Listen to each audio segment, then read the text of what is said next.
O senhor governou Minas Gerais nos últimos quase 8 anos. E a dívida do governo de Minas cresceu 100%, praticamente dobrou. Ela saltou de 88 bilhões para mais de 180 bilhões de reais. Eu pergunto ao senhor por que o eleitor deve acreditar que o senhor, se for eleito presidente, vai conter o crescimento da dívida pública federal se o senhor não conseguiu diminuir o tamanho da dívida do governo de Minas? Perfeito, Renata. Então, quero explicar aqui para quem está nos acompanhando. A dívida de Minas, ela foi toda feita no passado. Eu, que fui governador por quase 8 anos, não fiz um empréstimo, um financiamento.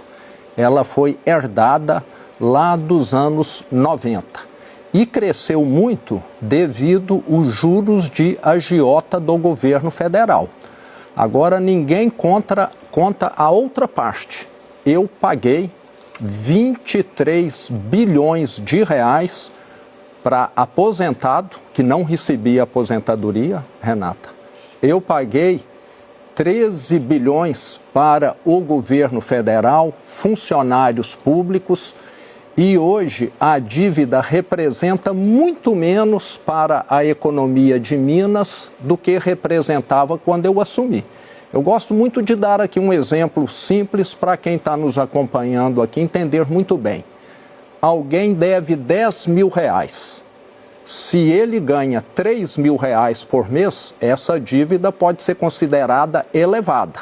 Mas se ele ganha 40 mil por mês, talvez ele tenha condição de pagar com mais facilidade essa dívida. Agora, candidato, sobre isso, a dívida, o fato é que ela ainda existe e ela precisa ser paga. O senhor passou a maior parte da sua gestão com a dívida, o pagamento da dívida em suspenso por uma decisão do Supremo Tribunal Federal. O senhor ficou 43 meses sem pagar essa dívida e, considerando toda a sua gestão, o senhor pagou menos de 10% da dívida. 13 bilhões de uma dívida de mais de 180 bilhões. Se a gente usar o seu raciocínio, é como se uma família extremamente endividada decidisse parar de pagar o cartão de crédito e dissesse que está com as contas em dia. A dívida existe e ela precisa ser paga. Tá. Renata, eu ia completar. Quando eu assumi, a dívida de Minas representava 192% da receita corrente líquida.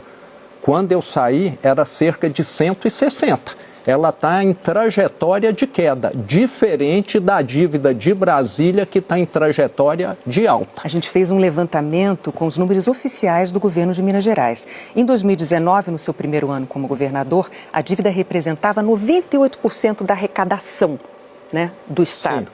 Sim. Em 2025, esse número saltou para 137%, ou seja, é preciso bem mais do que tudo que entra em caixa para poder honrar isso, né? Renata, os dados que eu tenho, e hoje qualquer construtora, qualquer fornecedor vende para Minas Gerais.